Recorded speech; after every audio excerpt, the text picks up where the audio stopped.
अस्सलाम वालेकुम everyone, how are you repeating course I am Mati जनाब। कैसे आप सब? उम्मीद करती हूँ सब खैरियत से होंगे, खुशाबाद होंगे। जनाब था फ्राइडे का दिन और बारिश का भी बताया था बहुत ज़्यादा। सिंध में तो हाई अलर्ट जारी कर दिया था और बताया है काफ़ी जगह काम भी किए गए हैं, काफ़ी मशीनरी वगैरह भी लगाई हैं इन लोगों ने ताकि पानी कहीं भी खड़ा ना हो और निकलता रहे और लोगों को परेशानी ना हो। तो ये तो बहुत ही ज़्यादा अच्छी बात है हम लोगों के लिए, क्योंकि लास्ट टाइम बहुत परेशानी का बायस बनी थी ये बारिश। तो जनाब मैंने सोचा कि आप लोगों के साथ, आज फ्राइडे था और मज़े की बात बारिश भी थी, तो क्यों ना फ्राइडे प्लस बारिश का व्लॉग बनाया जाए। तो हम लोगों ने बारिश कैसे एंजॉय की और फ्राइडे कैसे मनाया और क्या क्या करते हैं हम फ्राइडे को, सब आपको इसी व्लॉग में दिखेगा। और पर्सनली मुझे फ्राइडे का दिन इतना शॉर्ट लगता है ना, मुझे पता ही नहीं चलता कब दिन गुजर गया, कहाँ चला गया दिन, पता ही नहीं चलता। ज़रा सा आपको एक्स्ट्रा टाइम नहीं मिलता किसी काम। तो बारिश की टिप टिप ने मुझे सुबह की नींद से बेदार किया और मैंने उठ के बाहर देखा तो वाकई बारिश हो रही थी और इतना अच्छा और हसीन मौसम हो रहा था ना, पूछे ही मत। तो जनाब सुबह हो चुकी थी, उसके बाद करने थे कुछ काम, जिसमें सबसे पहले होती है इस्त्री। तो इस्त्री आज करनी नहीं थी। गुड न्यूज़ कि आज इस्त्री ही नहीं करनी थी, क्योंकि एक दिन पहले ही हो चुकी थी और मैं भी एक दिन पहले ही नहा ली थी। मतलब फ्राइडे को चलती है गैस की लोड शेडिंग, इसीलिए हम एक दिन पहले ही तैयारी कर लेते हैं। उसके बाद निकाली मैंने बेसन, जो कि स्किन के लिए बहुत ही ज़्यादा अच्छा है। सुबह मॉर्निंग में इससे आप फेस वॉश करें और ये बेसन इतना अच्छा है फेस के लिए, सब कुछ डर्ट वगैरह सब कुछ क्लीन कर देता है और बिल्कुल क्लियर स्किन हो जाती है। मतलब मज़ेदार। तो इसी का मैंने स्क्रब बनाया था और इसी का मैंने फेस पैक बनाया था, फिर वो लगा लिया था। उसके बाद जनाब बारी थी नमाज़ पढ़ने की, तो अपने फेवरेट प्लेस किचन में जा नमाज़ बिछाई और नमाज़ अदा करने लग गई। और नमाज के बाद फिर से बारिश शुरू हो गई और जो लोग गए थे ना, सब भीग भीग कर आ रहे थे। सब नमाज़ पढ़ने गए हुए थे और सब लोग भीग भीग कर आ रहे थे सब। और मज़े की बात ये है कि हमारे रोड पे पानी नहीं भरता, सारा पानी निकल जाता है। बस ये जो थोड़ा नज़र आ रहा है वो वाला, अच्छी खासी बारिश हो गई है। और बारिश के बाद जो ये बादल होते हैं ना और ये पेड़ जो लहलहाता है, इसका मज़ा ही अलग है। मतलब इतना अच्छे लगते हैं पेड़। ये पेड़ बहुत बड़ा था, अभी कटवा दिया है। तो जनाब उसके बाद हमने किया अपना लंच और ब्रेकफास्ट एक साथ, क्योंकि थोड़ा सा मैं अपनी बिज़ी थी, फिर नमाज़ का टाइम हो गया।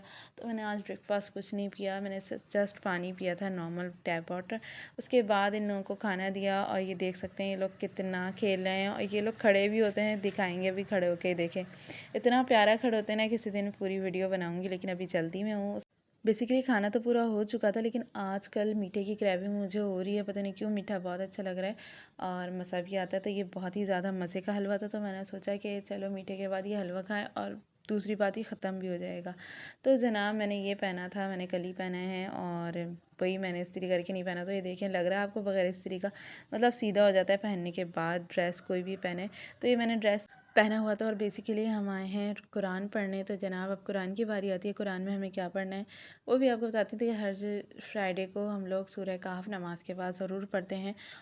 और ये मैंने कुरान खोला ना, तो इसमें मेरी निशानी लगी है, मैं दिखाती हूँ कौन सा सिपारा चल रहा है। तो मेरा 21वां सिपारा और रमज़ान से पहले जो भी कुरान शुरू हुआ होता है ना, तो वो रमज़ान से पहले ख़त्म ही नहीं हो पाता है। उसके 2 3 4 पता नहीं कितने सिपारे रह ही जाते हैं और अभी भी इसके 10 सिपारे हैं। रमज़ान में फिर नए कुरान पढ़ते हैं, फिर इसके सिपारे जो ईद के बाद होते हैं कंप्लीट। तो मुझे बस यही लगा था कि इस साल मैं रमज़ान से पहले ही ये कुरान ख़त्म कर लूँगी, तो छोड़ूंगी नहीं मैं। सिर्फ 10 सिपारे हैं और हमेशा मेरी कोशिश ये होती है कि रमज़ान से पहले ही मैं पिछला कुरान ख़त्म कर दूँ, ताकि रमज़ान में ना पिछला कुरान कंटिन्यू करते हैं, क्योंकि वो मज़ा वो चार्म नहीं रहता जो रमज़ान के अलग से कुरान पढ़ने में होता है। ये भाई मेरी तो ये थिंकिंग है कि रमज़ान का मैं अलग ही रखती हूँ कुरान ना। जितने भी कुरान पढ़ूँ मैं मिनिमम तो 3 कुरान पढ़ लेती हूँ मैं रमज़ान में। उससे ज़्यादा कितने हो सकते हैं वो भी मैं बता दूँगी। तो जनाब यहाँ मैंने सूरह कहफ पढ़नी शुरू कर दी। तो सूरह कहफ हम जुम्मे को नमाज़ के बाद पढ़ते हैं, कभी कभी जुम्मे को नमाज से पहले भी पढ़ लेते हैं, या कभी जुमरात की रात को भी पढ़ लेते हैं। यानी जुम्मे की रात लग चुकी होती है तो हम रात को भी पढ़ते हैं। बेसिकली हमें जुम्मे के दिन ये सूरह कहफ पढ़ना है, भले वो आप रात को पढ़ें या दिन में पढ़ें। तो बस हम लोग बस सूरह कहफ पढ़ लेते हैं। सूरह कहफ पढ़ने के बाद हमने पढ़ना है थोड़ा सा दुरूद। और रमज़ान का जो फ़र्स्ट कुरान होता है उसको 7 दिन का एस्टिमेट लगाती हूँ मैं, उससे पहले ही ख़त्म कर देती हूँ। कभी 5 दिन में, कभी 4 दिन में, कभी 6 दिन में, और बहुत आसानी से अपना टारगेट अचीव कर लेती हूँ मैं।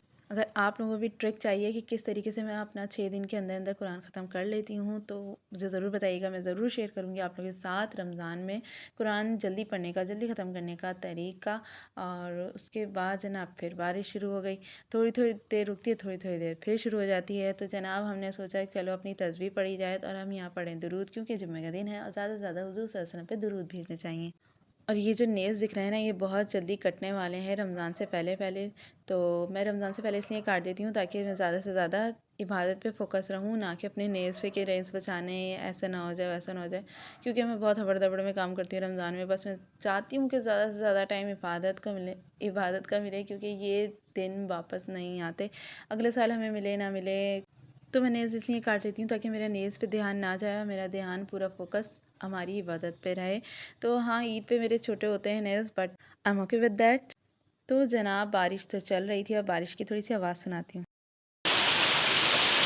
बारिश और पकोड़े ना हो ऐसा तो हो ही नहीं सकता, लेकिन गैस नहीं आ रही थी तो हमने किया जुगाड़ और हमने लगाया सिलेंडर। और मुझे सिलेंडर से बहुत डर लगता है, इसलिए मैंने सिलेंडर दूर रखा था। मुझे लगता है कि आग लग जाएगी इसमें कहीं ना कहीं, तो इसलिए मैं ज़रा दूर रखती हूँ सिलेंडर।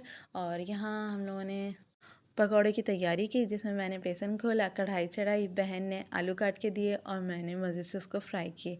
तो जनाब, यहाँ हमारे आलू ऑलमोस्ट फ्राई होने वाले हैं और ये पकौड़े आप देख सकते हैं इतने मज़े के बने थे ना। तो पसंद आए, इसमें मैंने अजवाइन भी डाली थी आलू के पकौड़ों में। तो आप कुछ बनाने खड़े हैं और घर में सब चीज़ें मौजूद हो, ऐसा तो हो ही नहीं सकता। तो यहाँ चाट का मसाला ख़त्म हो गया था और किसी ने बताया ही नहीं। बारिश हो रही थी, हमने सोचा छोड़ो क्या भेजें, पकौड़े पे फ़ोकस करते हैं। और मैं अब दिखाती हूँ मैं कैसे बैठी हूँ। मैं आलती-पालती मार के नीचे फ़र्श पे बैठी हूँ और पकौड़े तल रही हूँ, ये देख सकते हैं आप। तो मेरे घर वाले मेरा बहुत मज़ाक उड़ाते हैं कि भाई कहीं पे बैठ जाती ना भाई।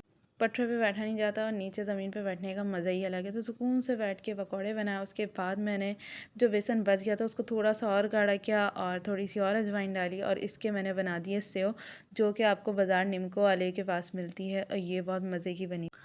और यहाँ मैंने ऐड की है पार्सल की वीडियो, जो कि हमने मंगाया था और इसको खोला था।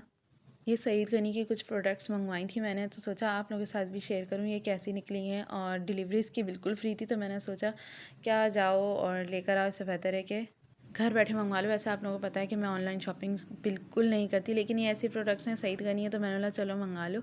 ये कौन सा हमने चेक करके देखना है या फिर कुछ ट्राई वगैरह करना है साइज़ वगैरह, तो ये सब कुछ कहा नहीं। तो मैंने चलो मंगवा लो आंखें बंद करके, वैसे भी सईद गनी का है, तो मैंने चलो खैर है। तो यहाँ मेरी सिस्टर ओपन कर रही थी और देखते हैं इसके अंदर से क्या क्या मैंने मंगवाया है।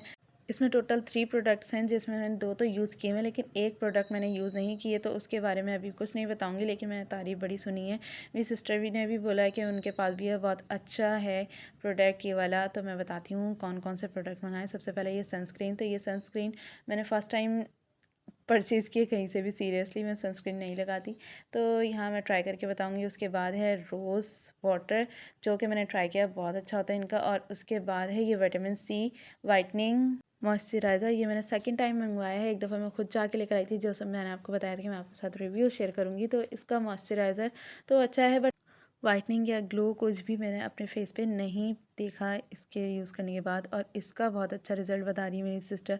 तो इसको जब मैं यूज़ कर लूँगी ना, जब बताऊँगी। ये सन ब्लॉक है, विटामिन सी ही है सन ब्लॉक। और सिस्टर मेरी बहुत तारीफ़ करी इसकी, तो मैं ये आपको यूज़ करके बताऊँगी।